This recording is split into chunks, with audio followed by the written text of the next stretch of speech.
Right, here guys, we've got a 172nd Great Wall Hobby F-14B Bombcat to review, so let's have a look at the instructions first. Right, instructions, I'm just going to go over them, gloss over them sort of thing. We're going to add the pictures on that at the end. So, straight in, obviously we've got the instructions there and we've got the decals there. Got a nice little card in there, so I'll just put them to one side. We've got the sprue call outs there. Obviously we've got some highlighted stuff in there that will be for either a different type or what have you. So, instructions. So, cockpit as normal, all going together, and it looks quite straightforward. To be fair, it looks very, very well detailed for a 72nd kit. Nice segment there where obviously you can put the wing on afterwards, going through. Normal sort of landing gear. Everything looks quite straightforward on here. There's no particular call outs that I can see that's asking you for a different type or different thing. Obviously you've got slaps and slats and flaps. Okay, right there. Again, in 72nd this will look absolutely stunning when complete. So you can pause these at any time as I'm going through. Nice little burner can section there. Again, going through onto this next section, canopy going on, different types. So obviously you've got the closed and open canopy, and then onto the weapons.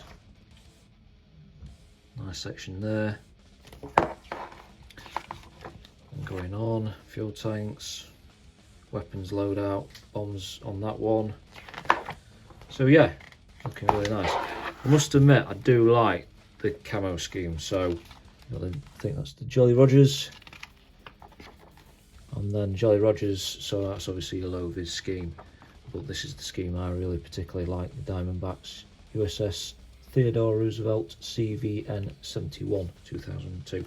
So yeah, and then obviously you've got your general call out on there, and then obviously this other section you've got the colour call outs and where your decal placement is for the weapons and fuel tanks, and then you've got a nice card in there with the decals. I'm not going to get these out, but they'll look particularly good.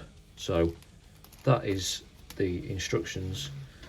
Like I said, short and sweet, but we'll add the pictures on the end, so don't worry about that. So I'm going to hand you my trusty colleague, Mr. Lenny Brennard, R.T.B models. Right, thanks Rob. What we'll do is we're going to go through some of the sprues, not all of them, because as Rob has already shown you on the instructions, there are an absolute shed load of them. So I'm just going to pick out the main parts of some of the sprues. The first one being this, being the main upper. Now, for a 72nd scale kit, we are coming onto the boundaries now of absolutely fine detail on the actual panel lines themselves.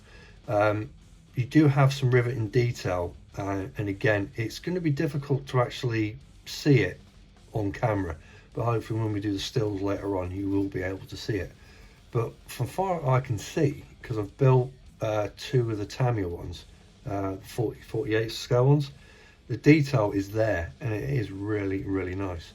You've got segments here for the bags, and you've got the other parts here. We've got two sets of the rear with the speed brake will come out, but also you've got the air outtakes or whatever you want to call them on that one.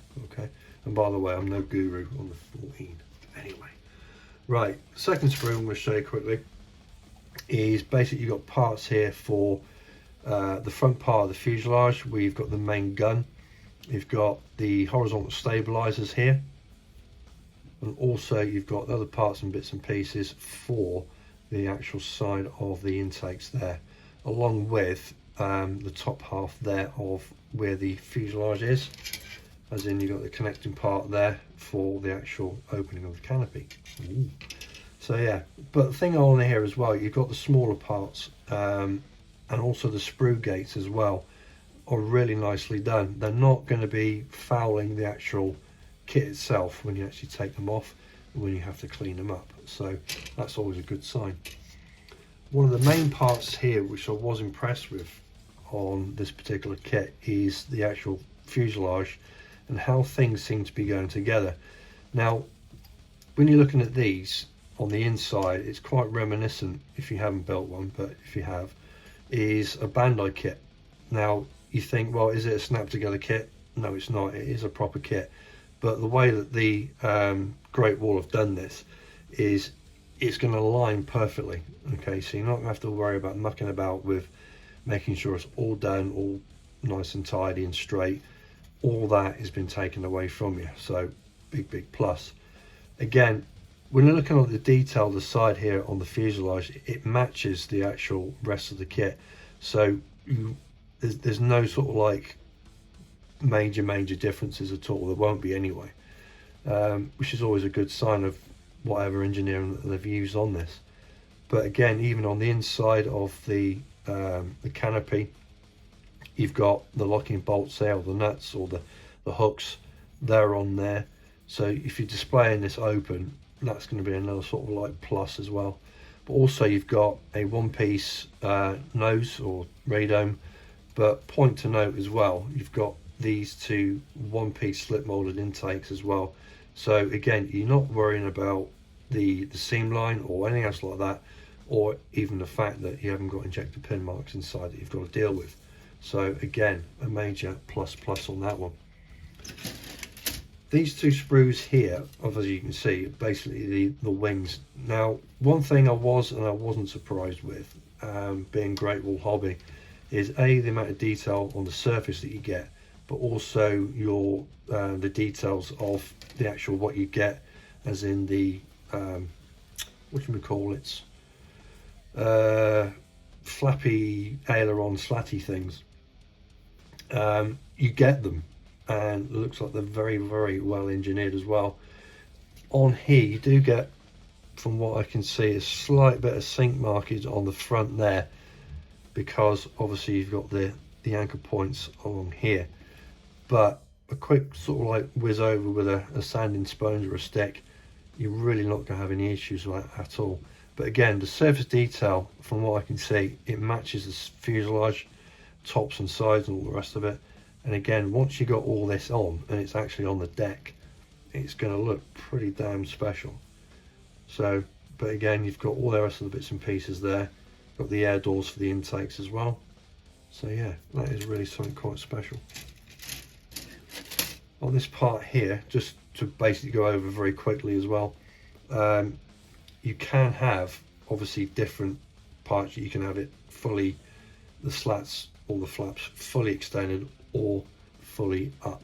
But also I wanted to show you as well is you get two types of front undercarriage, which I've only just seen. The front part obviously is a carrier-borne aircraft, so you can actually have the actual I don't know what you call it, but that's the one that attaches to the catapult. You can either have it down or in the up position. Again, that is something that sort of like caught my eye on that one. So yeah, major happy with that. Just very quickly then, I'm just going to go up on about the wheels as well. There's something else that, again, the Great Wall Hobby have actually done extremely well, is the fact that the wheels, they are very nicely highly detailed on both sides, but also you have got, I don't know if you can see that, but they are slightly weighted as well. So I can assume that the front one is going to be exactly the same. So yeah, top score on that one. The last set of sprues I'm going to show you, or the main parts, is basically the burner cans. You've got one open and closed, so you can pose them however you wish. Also, you've got a one-piece part of the engine thingy-bob. Again, you've got detail inside. You can't see it, but I can, so hopefully I can get a picture of it. Again, it's slip molded, so no injector pin marks, nothing to worry about. All you've got to do is snip it off the sprue and glue it together. Okay, so that's the general gist of the sprues. Right, cheers for that, Lenny, mate. Fantastic review, really good. One thing I've got to say is this is on sale at frontlinemodelhobbies.co.uk, and we've got it for sale at $39.99, which is particularly really good price for a kit with this amount of detail. So just want to say thank you very much, and I'll see you again next time.